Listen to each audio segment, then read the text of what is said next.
Welcome to the XY Advisor podcast, where it's our goal to help you become the best financial advisor possible and drive the positive evolution of financial advice.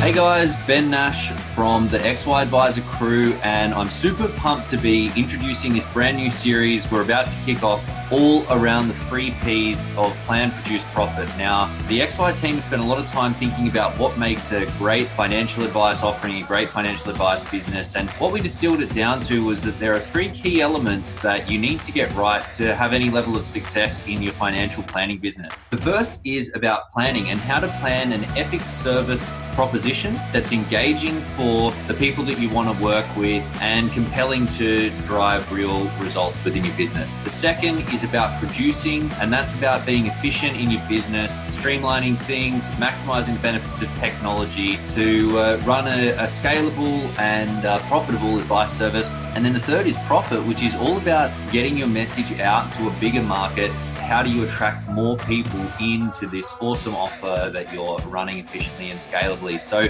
I'm taking over the next 15 episodes. We're going to have 15 advisors, going to be 100% advisors. I've had a bunch of fun with the recordings that I've done so far, the interviews, and I've got a few more great ones to come. So I hope you enjoy this series. This episode is proudly sponsored by FE Analytics. Now, a number of XY advisors have already discovered this one-stop, easy-to-use tool that helps with investment research, analysis, portfolio construction, ongoing monitoring, and client reporting. Find out how FE Analytics can help you improve your business process, manage your existing client base, and win new business by contacting Bruce Jenner via bruce.jenner, Jenner, at financialexpress.net or visit financialexpress.net for more information. Adele, mama, very... Is this your first XY activity since having a kid? So that's right. I think I was pregnant at the XY Christmas party last year. Heavily. So I won't be pregnant this year.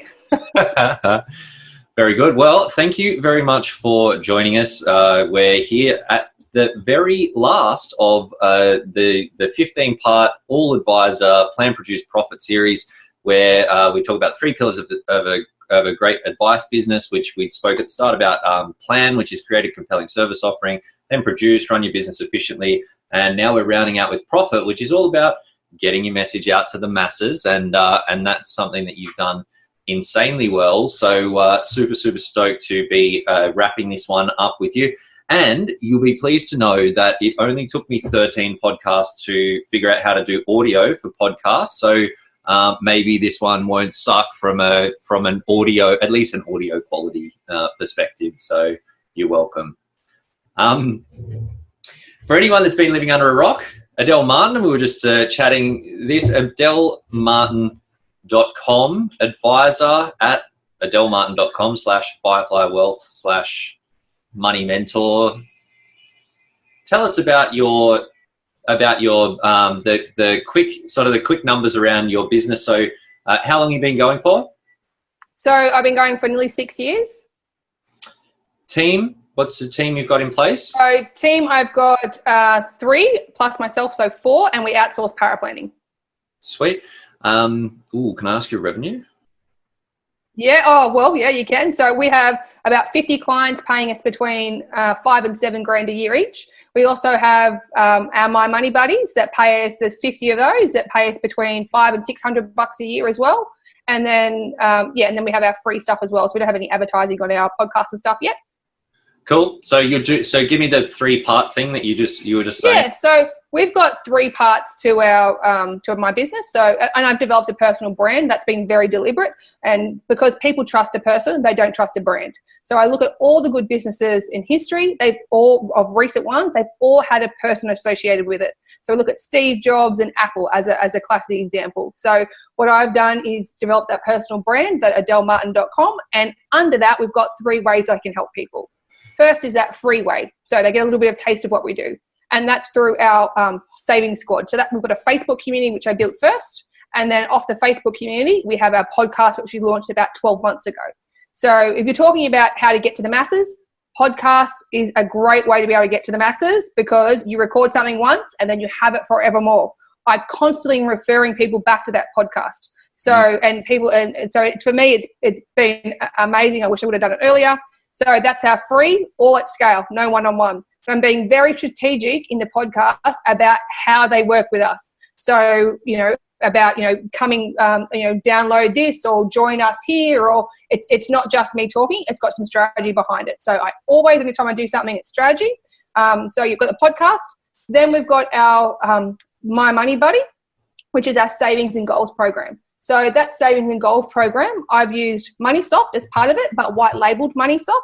And on top of that, we use a Facebook group as well to support it and to now deliver the videos and stuff as well. So it is it's think Michelle Bridges, what she's done, the fitness. We're doing that in the money space. So it's really around, that's creating a savings and spending plan and getting that foundation right. Before, and that program is between $500 and $600 per annum. Before they then work with us one-on-one. So the one-on-one stuff, we've developed a program called My Money Independence, where people work with us long-term towards that financial independence. And that My Money Independence program is our financial planning program where we work with them in a more one-on-one basis. So that's the three ways that people work with us. So free, a little bit, and then, paid. Okay. And who are your ideal clients, if it's the same or different for the different? Yeah. Good. That's definitely something that I've worked on. So initially when I launched My Money Buddy, I was getting people with way too much credit card debt and stuff like that. So I want to make sure, yes, some of the people we work with do have a little bit of credit card debt, but they can't be about to go bankrupt. So I have to be really clear in the messaging, the sort of people that I help. And so that's definitely something that I've learned. We don't want to hold people that don't have a whole heap of money in that My Money Buddy program. So we talk about that being the foundation of your house and getting your foundation right. We can't build on your house until we have that solid foundation. Otherwise, the whole thing will collapse. And that is really getting a really good handle on your spending and savings so that we, when you work with us one-on-one, can more confidently answer your questions. Can I afford to buy this house, go on maternity leave, do whatever, if we have that foundation first? So definitely in positioning. But yeah, my ideal clients who I work with typically are in their 30s and 40s. They're earning good money and they're not really sure where it's going. They feel like they should be doing better than what they are, but they're not really sure, what they should be doing. They've tried to budget before. Maybe they've read the Barefoot Investor book, but they haven't been able to done it. It hasn't worked. They're often very time poor. And when I looked at my database recently, I realized a lot of them are now self-employed. Either after they've worked with me, they become self-employed, or they come to me as self-employed. So I'm definitely seeing, who I attract, and that's because my household, my husband and I are both self-employed. So I think that's, you attract the people that you sort of like. So I'm definitely seeing there is a flavor towards self-employment with the clients that I'm working with. I say, I think that the Royal Commission and the Barefoot Investor will probably be responsible for 50% of our growth over the next few years, because like the especially in the younger space, that the Barefoot Investor is so pervasive. Like so many people it's got them thinking about their money. And then the Royal Commissions showed everybody what they should be looking to avoid. So I think it's a good, And it's put money in the media, which is great. So both of them have put money at the forefront of people's minds, which I think is excellent. So yeah, I want to thank the Barefoot, because several times I get mentioned in Facebook groups and people come to me. I know they're from the Barefoot. Either they tell me, or the bank accounts I've got set up are called Mojo or called something else. And so they've had to go at doing it themselves. But most people, the large majority of the people that I work with, don't want to do it themselves. They don't have the time. They don't have the mental space to do it themselves. And so they're the people that I work best with, the people that are time poor or that just don't have the mental energy to be able to do it. Yeah, and I think that the Barefoot, the big gap is that, yeah, it's great to have a bank account and have, started doing investments and build up your savings, but then what do you do? And when you talk about, buying a property, $500,000, $1 million, $2 million, you're never going to be able to get that from a book. The book sells well because it's easy to say rules, but when it comes to those really big decisions, then there's no rule. There's no rule. Yeah, or merging together with your partner. That's another one we work with. How do you do that? So that merging of finances is another one as well. Yeah, spot on. More of what I'm doing now is definitely around that life coaching stuff. So I'm positioning the business that we're a life coach that happens to do financial planning. That's where I want it to get to. It's definitely not there yet. There's definitely some things we're introducing in our My Money Independence program to make it more around that life coaching. And there's definitely some stuff we're doing and working on in that space, because that you can't replace that. That's not something that, AI or whatever could, take over. For sure. No, I totally agree. And so I'm keen to dive a little bit deeper into that. But before I do, what does a standard week look like for you? Well, the standard week at the moment is working Monday, Tuesdays, Wednesdays. So they're the days that my little 6-month-old son, Eddie, he's just started daycare. So he's in daycare Tuesday, Wednesdays. Monday, my husband has him. So a standard day usually kicks off, I'm not getting much sleep at the moment. So it's just, I get up and be ready to go. This work day starts at 10 o'clock with our team huddle. The Monday team huddle is a longer one that goes for an hour. The rest of the week goes for a half an hour. I still check in with the team on Thursday, Friday with the huddles as well.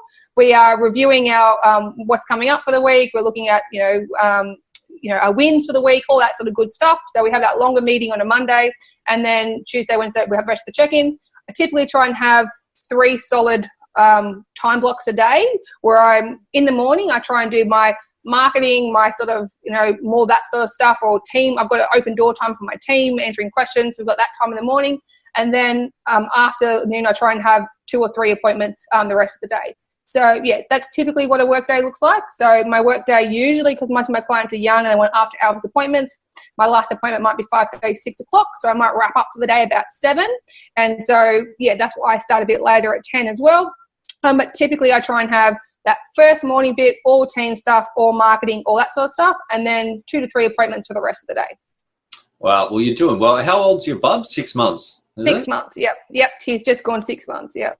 Holy crap. My little Margot she's just about to turn 3 months this week. And let me tell you, that has been, a pretty massive adjustment. I took like 5 weeks off work-ish, 5 weeks off client work, but still checking with the team and, doing all of that sort of stuff. But I thought it was tough, but I'm a dude and I don't have like specific equipment that drags you into the bit of the babying that you get heavily involved in. So we're doing a midnight feed at 2:30, 3 o'clock, and then 6 o'clock. So we're doing about 3.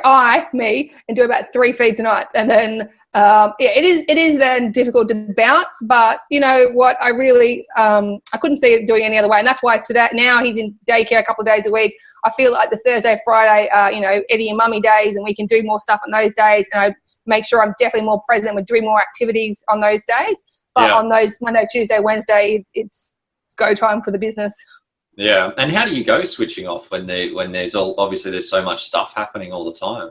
Yeah, and it doesn't always work. Sometimes there's opportunities come up to be on certain things, and so I have to do it. But yeah, I think for me, I think too. I don't know if there's any female advisors listening to this or females listening to this. It's not just me. I sometimes forget. As a female, sometimes I think it's all our responsibility. I forget that I actually have a partner as well, and so I have to. I had to tag him more, and so. To say that, to have that bit more shared responsibility. So, it definitely is hard at times and, sleep deprived. But I'm very lucky. My sister lives around the corner. My husband's self-employed. We do have that flexibility, both of us. And so, we make it work. But it also has really made me focus on my business. And I've realised that it was way too dependent on me before. And so the last 6 months has really made me build my systems and processes and think about how to do scale even better and how to make it less dependent on me. So, it's I can see how going forward, my role will be that, that CEO role, that governing role, rather than doing the do. I'll be, the person that trains the advisors and gets them set up. So eventually I want to step back even further. Yeah, awesome. Yeah, I think it's one of the good things, and it's sort of, I feel like you and I are somewhat alike in our approach to.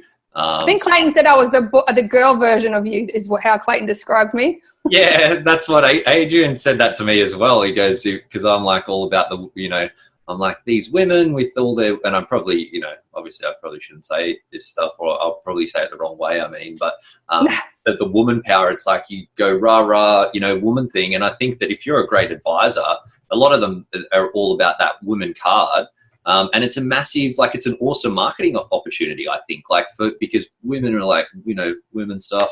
I don't know. As I said, probably definitely not saying that right, but I know what you mean. But I have had some people come to me. I never thought about it before because, to be honest, I don't really see, a gender thing. It never really occurs to me because it's such a male industry. So I don't know. I've never really thought about it. But people have said to me, I wanted to come to you because you're a female advisor. Yeah. And I was like, oh, okay. Personally, I would just want to go to the person that I thought was the best. And so that's male or female, whatever. But yeah, no, I've definitely had more people. They feel more comfortable. And then they feel more comfortable, from I don't know if it's a trusting point of view, but I understand them more. I know how much they need to spend on looking good. And I know we have to have that conversation with their partner. I know that it costs them $2,500 a year to get their eyelashes done. So that's the sort of detail that, yeah. That is outrageous. Yeah, so we had that conversation and so I think from that point of view, I definitely have had several clients come to me saying, I like working with you because you're female. Well, what I was sort of getting at with that is that I think that it's one of the things that I've found from having a kid is that it forces you to actually do some of the things like you're talking about, that you go, shit, I need to backfill for team and create a business where you can actually have a bit of a life like the normal other humans out there. Exactly. Yeah, which is cool. And I know for me that we're, fast forward before we got married and we're starting to plan to have kids, it was just Yang and I. Like 12 months ago, it was Yang and I just hanging out, just doing some financial planning. And it's like you go, crap, okay, well, this is probably not sustainable if there's a kid in the mix. So unless you're Adele Martin, of course. Therefore, backfill team, figure all the stuff out and do the things. So, but also, as I was saying before, I think before we started recording, if you want to have a bigger impact, it can't just be you. And so if you want to help more people, if you want to have a bigger impact, for me, I have to grow a team. I have to invest in the team. I have to grow the team, and I have to have systems and processes. And whilst that has definitely hurt the profitability, this year, investing in a team before we actually need it all, I can see where we're heading long term. And so I know where we're heading, and I know we needed that team now. Yeah, totally. And where did you get you just hired an operations manager, you were saying? How was that? So there's a place called, I'll probably get this wrong, I think it's called Virtual Placements, where they help you. It's an Australian-based, assistance. So I actually looked through there. I put an ad on, not Seek, but the Indeed. I put an ad on Indeed. The quality of the people was pretty slim, to be honest. And so it took me a little while to find her. She actually has her own business called Maximum Efficiency. So she helps businesses get, systems and processes and all streamlined. And so she actually comes in, does that, as well as she's going to be, as well as doing the operations as well. So yeah, it definitely was a cost and investment, but thus far it's going really, really well. And I can see why we need that role, why we had to have that role, and why that role is going to be crucial to getting us to that next stage. Yeah, awesome. Oh, nice. Well, I look forward to hearing about how that goes on the next podcast. Yeah. But keen to chat today, like get into some of the detail around, how you've gone about getting your message out to the masses, because you just sort of glossed over a whole bunch of stuff at the start there. We run this Facebook group and do bits and pieces, but talk us through, like, the Facebook group itself is massive, right? Like and I know that the engagement levels are insanely high as well, which is definitely something that I think everybody would like to have that pool of people that are sort of, understand your philosophies, that connect with them, and then also engaging with them on an ongoing basis. So tell us a bit about that, firstly, but also just like the sort of the progression in terms of the different things that you've done and how you've evolved to, the way that you're running things now. Yeah, so for me, when I think about something, I think, how can we do this one-to-many, or how can we automate this process? So a lot of the stuff that you do with a client one-on-one, you can actually do in one-to-many. So I have been thinking about that from a free group, but also now a paid community as well. So I manage 3 different Facebook groups. So I've got our free one, the Saving Squad. We have very good engagement in that group. We've got the My Money Buddies, which is our, the $500-600 one. To be honest, we don't do a whole lot in that, and there's definitely more I'd love to be able to do. But what I realized last year was I felt like I was giving way too much to all the people coming on board, the new people, or trying to attract new people. I actually thought, I want to do stuff for my clients, for the clients that are already paying me. I want to make their experience great. So I started using a Facebook group just for the paid clients. So that's the My Money community. And everything we do inside that community is we've had special guests come on, talk about different stuff. If I think about, at tax time, we had an accountant come in to talk about stuff, but we've had more life coaching stuff in there. We're getting them to introduce themselves when they come into the community as well. We're getting them to talk about what they're working on. That is something I want to, I was doing a financial book club in our free group in the savings squad. I want to now transfer that to to our group, to the My Money community. I want to be able to give more and more to the people that have put their faith in me and have, paid for me. Because I feel like if I do that even better and give even more value, not only will they stick around for longer, but they'll also refer and tell more people. So yeah, I've been thinking about doing stuff on maths and how I can do that more, and definitely been concentrating more on giving value to my current clients. But inside the Facebook group, we do some, the free group, the savings squad, we do some cool stuff as well. So when clients come on board to that, I always try to direct them to my website, adelemartin.com, because I'm trying to capture two things. I want them to hit that website so I can have a Facebook pixel, so I can then retarget them ads. So that's the first thing. The second thing is I want to know my Google Analytics. I want to know where people are going on the website. And then also I want to capture their email address so I can remarket to them. So I don't talk about Facebook group when I talk about the clients. I say, come and join our squad, get up-to-date money news, hang out with us, join the savings squad, come to adelemartin.com. So they go there, we do all those things on the website, and then we get them to join the Facebook group. When they join the Facebook group, we then have a little ManyChat chat with them. So ManyChat is a Facebook messenger. So we do that with them. I ask them a series of questions in a really cool way, and they all answer them. So in a really cool way as they come on board. And then once then I've got so much data about them. I know if they're single, I know if they're, if they want to talk about investments or they want to talk about saving or debt, what is it they want to talk about? That stores in my CRM and Infusionsoft. It tags all the information. So then I know how better to market to them. So yeah, that's when they came in. And then when they were in the group, the first week, once a week, we send them we do a welcome shout out group on a Friday, welcoming our new members and getting them to tell the community what they're working on. So that worked really well, and most people actually talk, and I was surprised. I thought if we do this, I wonder how hard it's going to be. They actually do. They tell you what they're working on, which is really cool.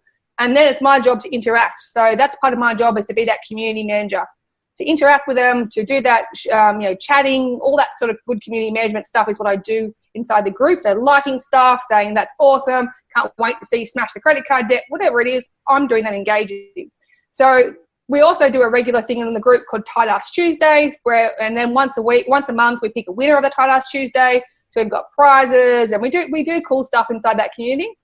And then what we do is 4 times a year, I'll run a money masterclass, a webinar online, where we are promoting My Money Buddy. And so I've been doing that now for several years. My conversions are always about 20%. So 20% of people that come to that webinar will buy. And I'm promoting that to my database. So that Money Masterclass, and we're doing that 4 times a year online on webinars. And that to me is a fairly good conversion. When I tried to do that strategy to a cold audience, I thought that worked really well. I did it to a cold audience that didn't know me, hadn't built up that trust inside the group. It failed epically, like really badly. So I think I wasted about 10 grand on Facebook and Facebook ads. Really? Sure. With a strategy that had 0 return. So absolutely no one turned up to the webinar. So I actually thought there was something wrong with the links and everything like that. No, that people need to know, like, and trust you, particularly in financial services, before they'll make that commitment. So that was a massive mistake that I made. And so, so I just keep doing what I'm doing. Direct people to the savings squad, nurture them, love them, send them regular cool emails. And so that's something we do every month as well. We send emails as well. We've got over a 50% open rate on our email. And so we're regularly doing that, as well as the cool stuff inside the group. 4 times a year, money masterclass to the savings squatters, then converts them into financial planning clients.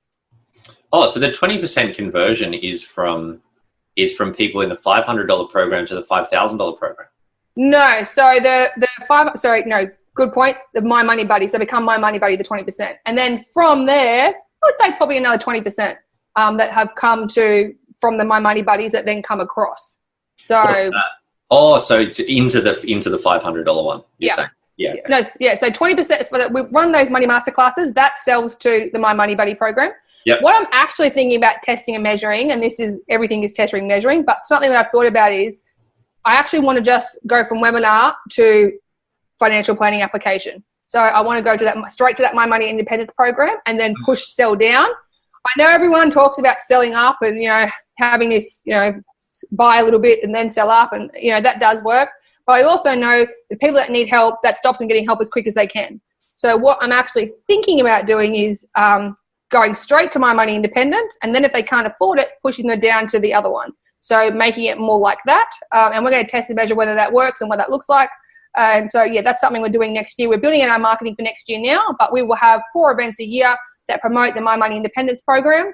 And, that talks about the fact we can only take on 10 people a quarter. And so you want to be part of our 10 a quarter, have an application process, take on the 10. And if they can't afford it, then we push them to My Money Buddy. So that's something I wanted to do next year.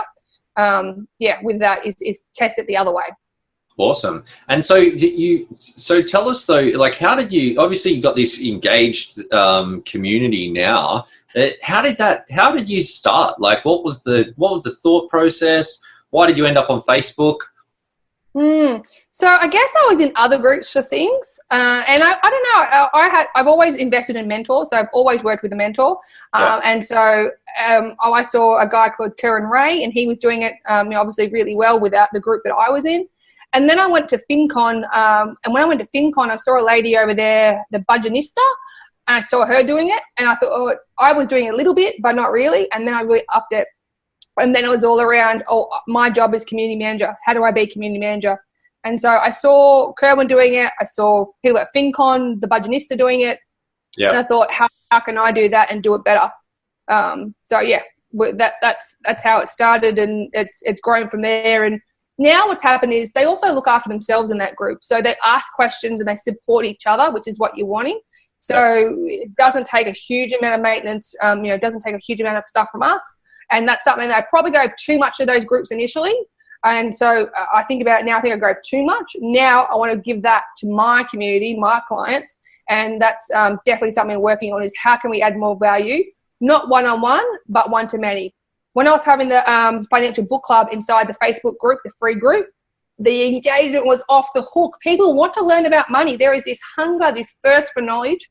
And so I want to take that and do it inside my group where people are already paying me. And so I think that will be an amazing value add to my clients, is having a monthly book club where we can riff and talk about it. Even if they haven't read the book, we can still talk about it. Yeah. Awesome. And so, if you think back, because obviously there's a lot of people out there that are like, we'll just start a community and we'll start a Facebook group and then it'll blow up and take over the world and all the things. But, obviously, not everyone has the success that you have, that you've experienced. So what do you feel was the biggest factor that led to that success? So for me, I would do this even if I didn't get a cent from it. Even if no clients come ahead, even if I won the lotto tomorrow, I would still do the groups. For me, I love doing it. I love learning something and then teaching it to somebody else. But I don't love teaching one-on-one, because for me personally, I found, doing a lot of personal development stuff over the last few years, I found I'm actually quite introverted. I know I'm outgoing, but outgoing is different to being introverted. So doing a lot of stuff one-on-one actually quite drains me. And so I've learned that now. I learned that doing stuff one-to-many, still gives amazing value to the clients. They love it, but it doesn't have to exhaust me in the process. And I then can turn up and do more stuff and be better and learn more and give more, because I'm not exhausted doing 5,000 appointments a day. So, that's definitely something that I've looked at. So, for that, so I would do this. That's probably the biggest thing. Even if I didn't make any money from it, I would still do it because I enjoy it. I love doing it. And I love people saying to me they've been able to pay off their credit card, they've been able to do something, and they haven't even become a client. They've just seen something, read something, listened to a podcast, and they've been able to, have an amazing impact. We've been able to take a holiday for the first time ever without going on the credit card because of listening to your podcast, because of your Facebook group. That is why I do it. That thanks, that reward. For me, I think you have to have that intrinsic motivation, because to start with, you're going to get crickets. And so if you get crickets, it's consistency. You have to be consistent. So doing the same time, same thing each week, like for 6 months, 12 months, and before you're telling me it's not working. So people do it for a little bit, for a month, and no, it doesn't work. Well, you have to be consistent with it. And you also have to, know to pivot. Well, maybe this doesn't work at this time, maybe at this time. What can I do to get engagement? Or ask people what they want, what they know more about. So that's why that Me Chat questionnaire is really good at the start, because I can know what they want more about. Yeah.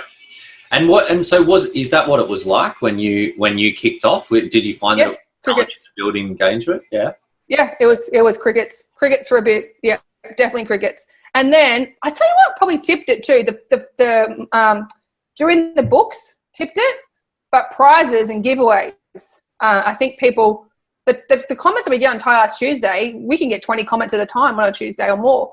And so, for not paid, it's quite great engagement. So giving away those prizes, and again, it's how do I do that? On the podcast, wherever I speak, I do a lot of PR stuff, so I can talk about how I do PR, because that's another one of those ones, one to many. When I'm doing PR, I'm being very strategic about it. And so they're coming back to the Saving Squad. And then on the Saving Squad podcast, I'm talking about, Tie Last Tuesday, and I'm cross-referencing Tie Last Tuesday. For your chance to win, make sure you comment in the group. So everything I do is sort of cross-relating it over each other. It's not one particular thing. So, yeah, I talk about in the other places that I am, other PR and things like that. I talk about it on the podcast. But also, to start with, yes, it was cricket. It's consistency. It's showing up consistently. And if you do that and if you give amazing value, people will keep turning up. Yeah. I find I've had probably a different experience, although definitely in listening to you, that one of the things that I didn't do that well when it came to trying to create engagement is to stick with it for a long time. But I remember doing giveaways on like Instagram and stuff. I couldn't even get people to comment on the fucking giveaways. Like, I want to give people stuff. Yeah. My Instagram. Interesting. Was this on stories or on a post? On a post. Okay, so I definitely find stories is where I'm getting huge engagement and huge opt-ins to things. So, huge wanting to. A lot of my clients last month or so ago were coming from Instagram stories, but being consistent, doing it every day, and having a strategy behind it. So people are really smart. They know if you are giving away that it's for something, you do something or whatever. You have to build that trust with them before you get them to do something or give an email or do something, because they're switched on. And you're just going to market and spam me forever. So with Instagram, with stories in particular, I'm building up a trust by doing it every day, and then I get really good engagement on polls and stuff on Instagram, like really good. So and I think it's how you do it too, making it in a fun way. So Instagram stories in particular. Huge success this year. Yeah, wow. And how do you plan your content for that sort of stuff? Yeah, so I plan it out a month. I try to do a month out, and so that's why I'm not thinking of what I have to do that day. So, and some I'm getting better at. I want to take what I've done on the stories and do it on Facebook and Instagram pages, because we post every day, but it's not with a lot of strategy. So what I've done on the stories, I want to then do on the rest of it as well. So, for me, it's just that thinking about what do I actually want to do. So, like, for instance, it could be stuff like reintroducing myself, because people in the stories may not know me. So I was reintroducing myself. It's sharing a client win, and I'm so excited for these guys to pay off their credit card. It's tagging the client, obviously getting the permission first. They're tagging the clients in that.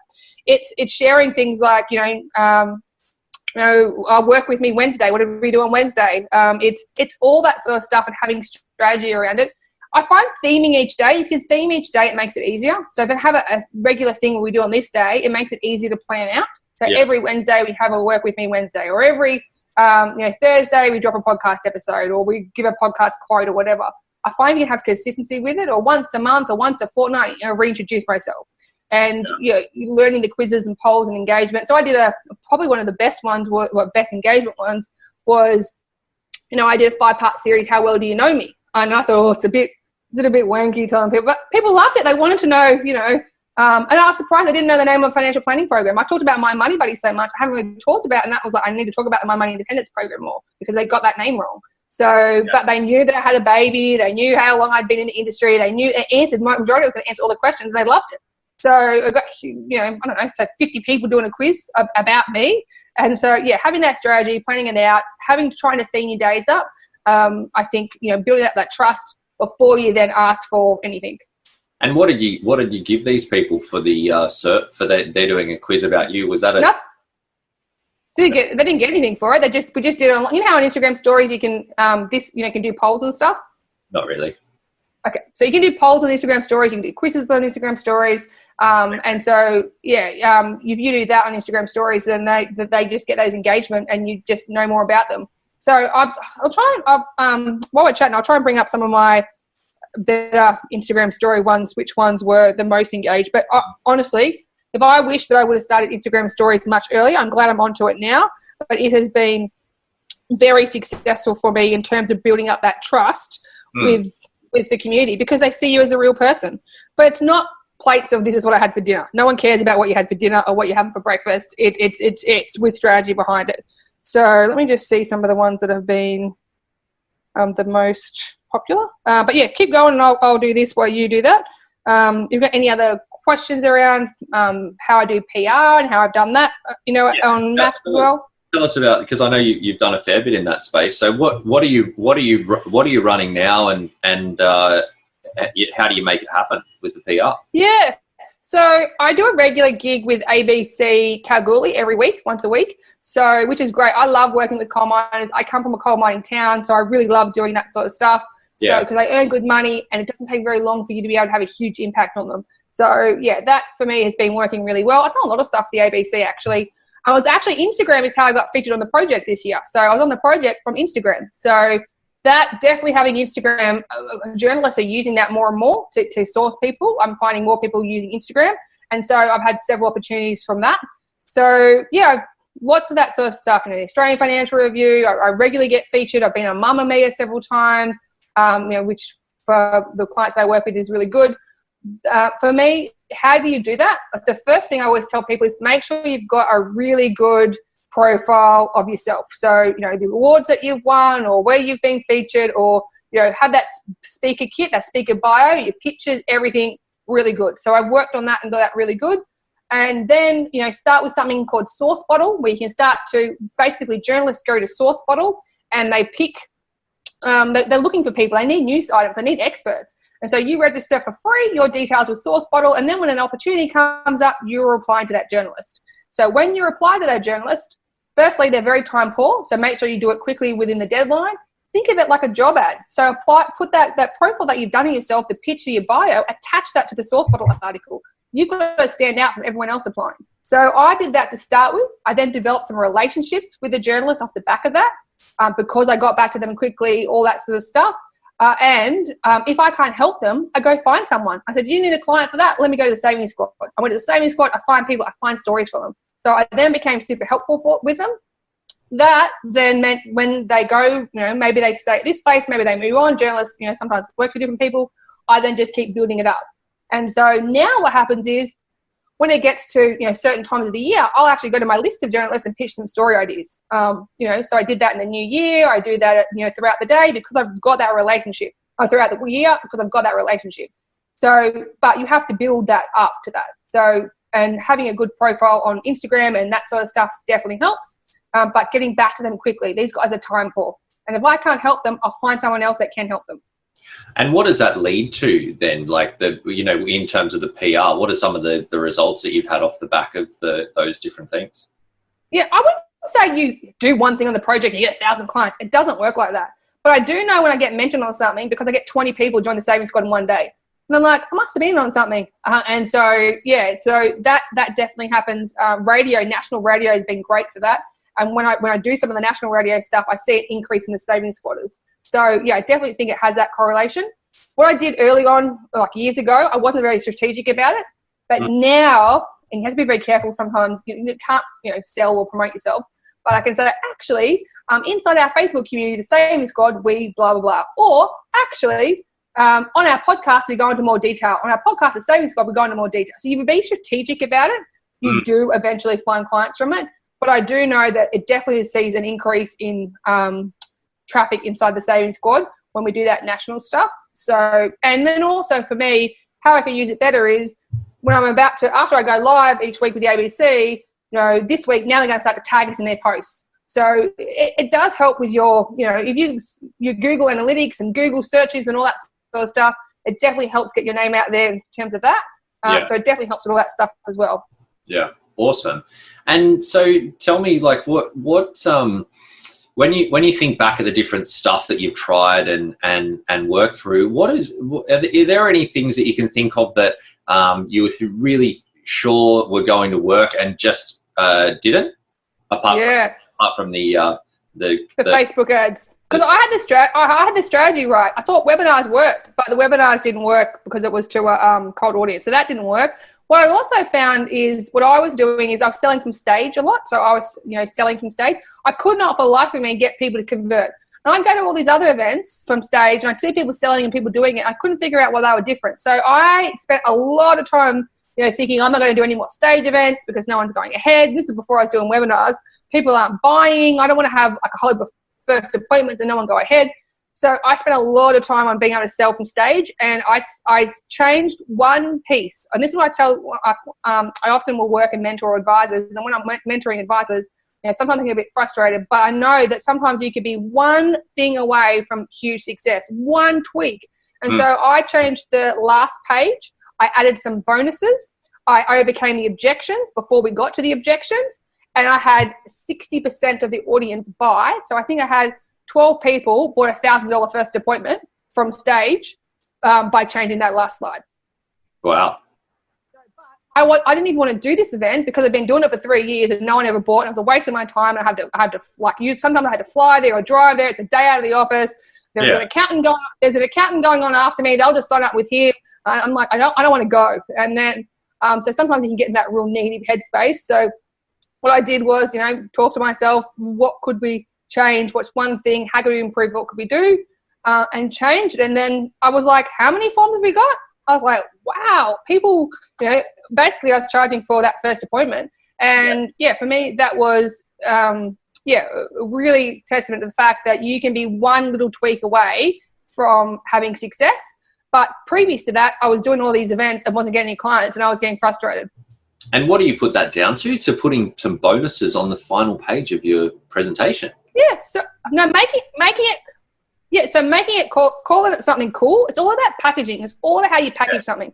So calling it something cool. So I would call it my business accelerator program. So let's have our, and so I would say, and it's how I broke it up. So your business accelerator, you might get 2 times 30-minute strategy sessions or whatever you want to call them, or discovery session or whatever. And then you might get XYZ bonus with it. So I might give away my money buddy as a bonus to them if they sign up on this one. Or I might give my ebook about, what questions you need to ask your accountant away with it. Or I might actually give someone else's book away with it. So Profit First. I love the book Profit First. So I might give that away as a bonus. But those sort of bonuses, they have to sign up on the day, to be able to get that. But I'm also very conscious of what might their objections be. So one of the things I introduced was a 30-day money back, no questions guaranteed. So if for some reason you're not completely happy, no dramas, we're still buddies, we're still part of friends, you get your money back. So that's one objection they might have. So I'm thinking about how can I overcome their objection. So they might say, I don't have time to do stuff. So if I know objection is going to be time, throughout the presentation I'm saying words like, this is super easy, this is going to be quick. The clients we work with are time poor, so we make sure it's easy, quick, blah. So I'm thinking about how to overcome those objections before it's in their head. That's definitely something that I work with is packaging, making it sound cool, having bonuses if they act. So I say, listen, I love to work with people that take action because I know my action takers are the ones that get the results. So for those people that want to take action today, I'm going to give you XYZ bonuses. Yeah, awesome. And so, wow, I'm just like those numbers. That's amazing. It's making me rethink the approach with some stuff. But so let me ask you on the sort of the flip side of that question. Is there anything that you found that worked really well that you weren't expecting? I didn't think the bonuses would convert. I didn't think the bonuses would convert that well. I didn't realize it would have that big impact. So the 2 bonuses, and because I think sometimes what happens is you overthink stuff. When you think about stuff too much, you're using that real analytical part of your brain. You talk yourself out of doing stuff. But most people don't do that. They make decisions quickly with the front part of their brain, they're called crop brain, or I'm sure there's some more scientific words for it. But that front part of the brain doesn't process, it doesn't think. It just wants things to be easy. And so sometimes I think I've been really guilty of overthinking stuff. And so overthinking it is the killer of marketing and sales. And so, for me, that surprised me. The bonuses, how that worked so quickly, surprised me. So yeah, that's definitely something that surprised me as that they would act so quickly just because they had the bonus. But also the objection, the 30-day money back guarantee, having that 30-day money back guarantee. The other thing they introduced, payment plans. So I actually thought the payment plans, this is funny, I thought that introducing a payment plan for My Money Buddy would get more people. It didn't get more people, and in fact, more people still do the upfront. So majority of people still did upfront. I'm always surprised by how many people with My Money Buddy take the upfront rather than the payment plan. So it's $500 upfront or 3 payments of $200 and $197. And so the large majority take it upfront. So I'm very surprised about that. Like giving them the option means they feel like they have a choice. Yeah.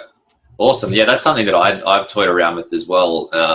But so do you offer the money back guarantee on your introductory meeting? Both. No, even on the financial planning clients that sign up, on the My Money Independence clients, I say we've got a very steady process that we go through. If after 30 days you are loving it, you've got anything, just give them the money back. Right. Okay. And they're never going to do that. We wow them. They love us. They wow us. And if we're not doing an amazing job. Yeah. Okay. And so, right. So you've never had anyone ask for the money back? No, actually, from that for the $1,000 one, I had one person ask for a refund, and that wasn't. They didn't talk to us yet. I think they just realised that they wanted the money back or whatever. So that was in that, but we hadn't even done any work. But in the financial planning clients one-on-one, no, because now this is what's amazing about doing stuff at scale. Some of them have listened to 26 hours of me talking on the podcast. Yeah, they've listened to all those episodes. So the time they come and see me, that's a lot of Adele. That is a lot. I think it's too much. The time they get to that, they're already ready to go. So me taking one of their objections off the table. Listen, guys, if you don't absolutely love this after 30 days, I'm going to absolutely give you money back, no questions asked. And quite frankly, we haven't done a huge amount of work in those first 30 days anyway. It's a lot of data gathering stuff and that sort of stuff. So we have like our onboarding process. But we set them up on My Money Buddy. They're already on it. We do a few stuff. So we would lose money. But for me, it takes the objection off the table. Yeah, that's mad. I'm definitely going to implement that. I have toyed around with it. I was like, I wonder if you get people that would just waste no.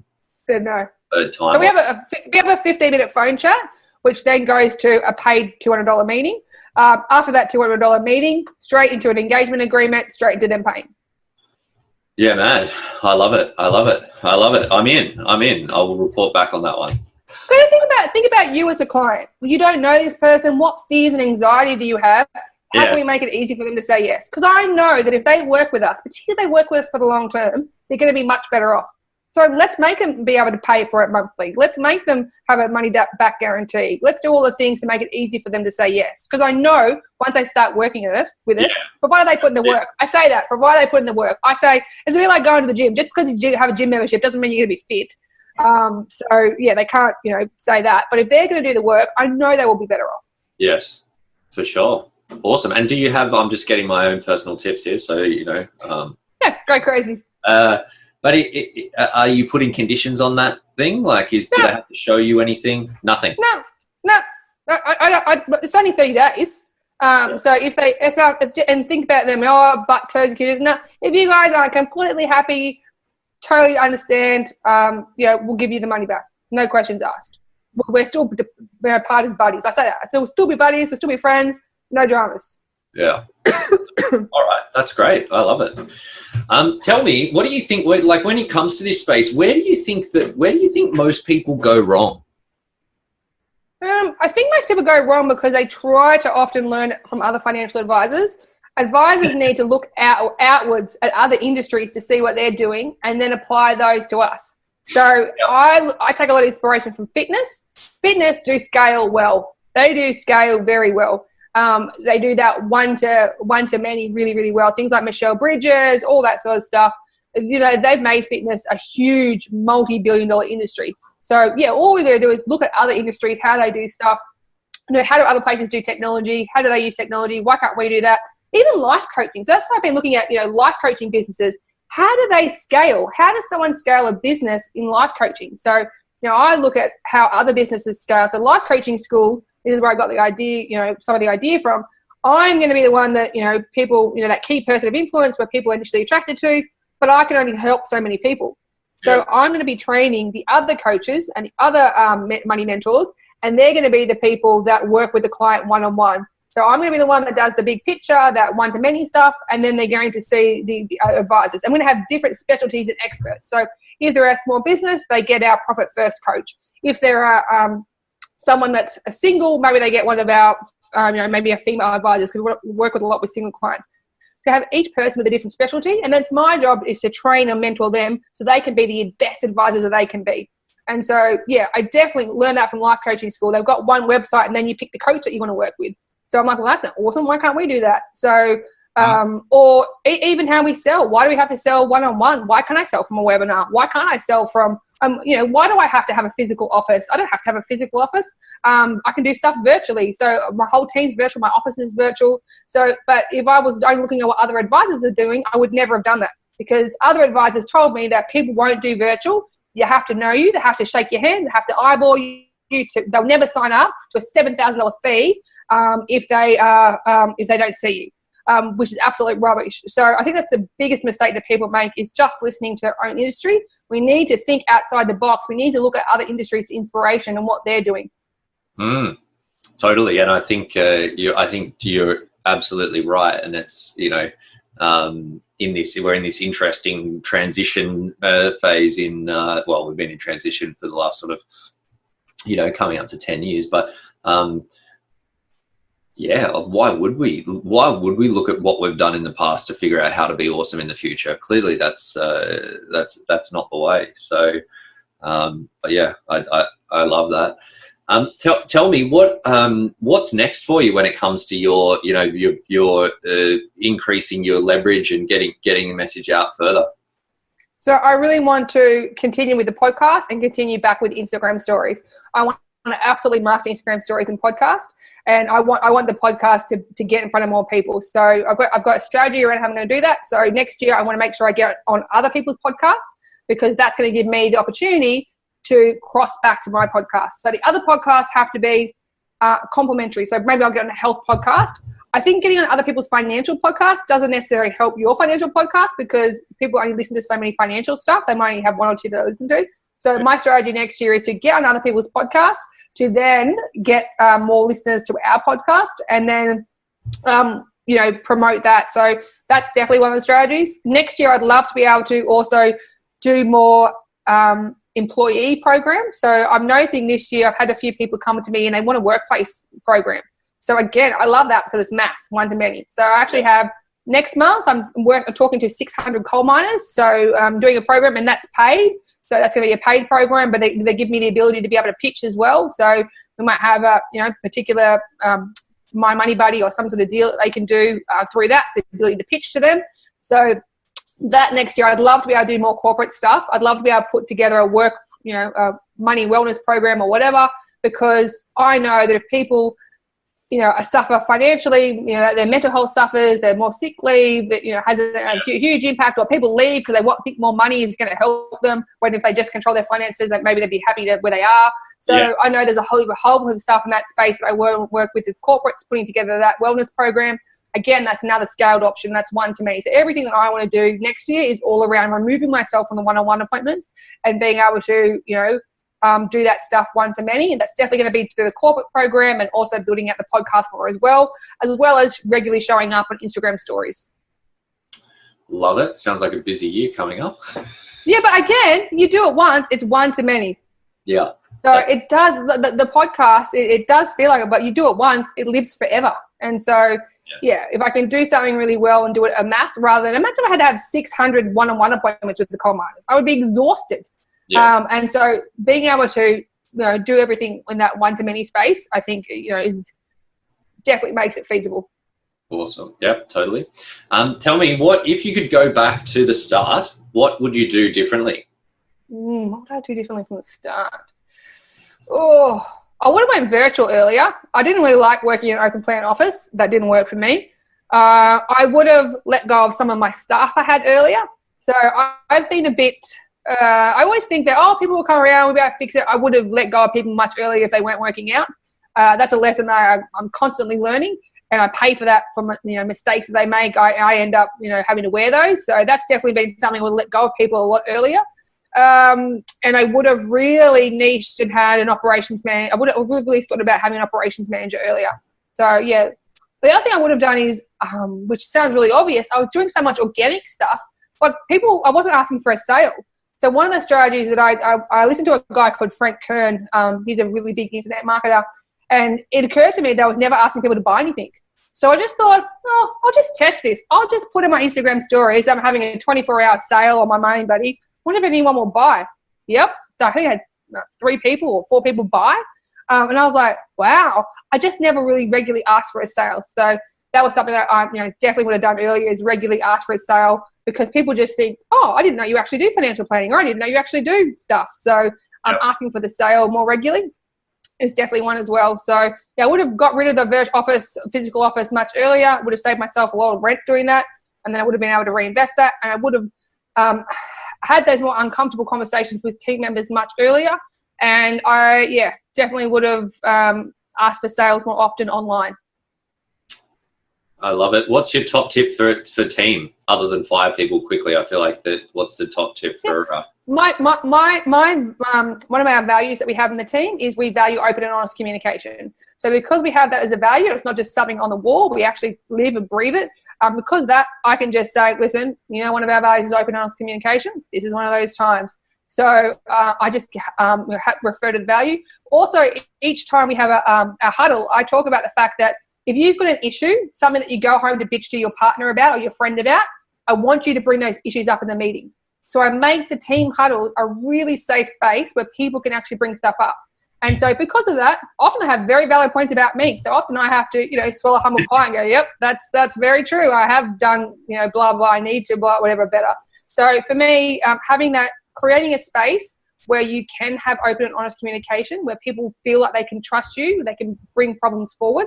So when I do, let team members go or reposition them into other roles or whatever, it's always with love and I've never ever had an issue letting a team member find another opportunity, because we have this open honest communication. They often come to me and go, it's not working.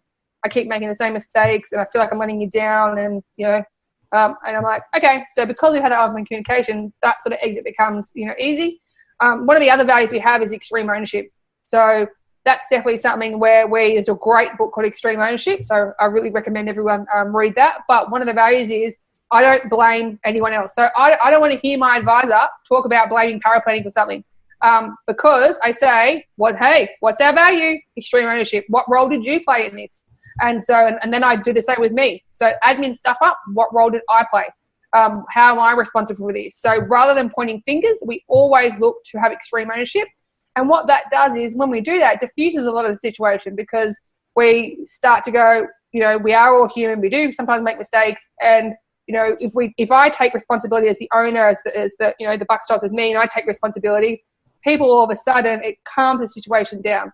So when I think back to how I, initially came into, when I was in a team environment years ago, that was not the case. There was, admin team versus advisors, and the advisors were always screaming at the admin team, and there was always this tension and yelling, and the advisor would never have accepted responsibility for anything. In fact, he was always blaming everybody else. So I always think that honest communication with the team, having extreme ownership as the boss, as the one doing that, and having an opportunity, a safe space where they can come and say, this is what I've got an issue with. And sometimes it creates amazing opportunities to learn. And I always say, that's the other thing we do is, no one ever makes a mistake. It's just a learning opportunity. So if they make a mistake, come to us, we'll fix it. It's always learning. No one's ever going to get into trouble. It's a safe spot. It's always about learning and how can we improve and what can we do differently for next time. And so I think creating that space, having clear communication, regular catch-ups like this every day, virtual meeting where I can see the team, they can see me, doing this every single day, having that communication, I think is key. I love it. I've just been making notes while we go here. So I'm just working on my team rhythm, but I've definitely got a few tips there that I will. Well, Adele, I could keep chatting with you all day, but I know that you've got babies to it's feeding time. Yeah. But a couple of just super quick ones before you go. Biggest oops moment or stuff up? That Facebook one, 10K, that hurt. $10,000 hurt. Yeah. Okay. Best piece of advice you ever received? To trust your intuition, to trust yourself. You don't necessarily need to have advice from everyone else all the time. Trust yourself and trust your own intuition. Love it. It's surprising how often that one has actually come up. Back yourself, trust yourself. Sooner. So there you go. But to do that, you really need to be tuned in. So for me, I have to make sure I'm in a very calm space. I do lots of walk outside. Outside centers me. When I'm outside, it centers me. And I can make decisions more easily when I'm centered. When I'm in a bit of a flap and need to bounce something and blah, blah, blah, that's because I'm not focused. I'm not like calm and centered. And so I go outside, get some fresh air, go for a walk around the block. And then somehow it's magic. I can make decisions much more clear.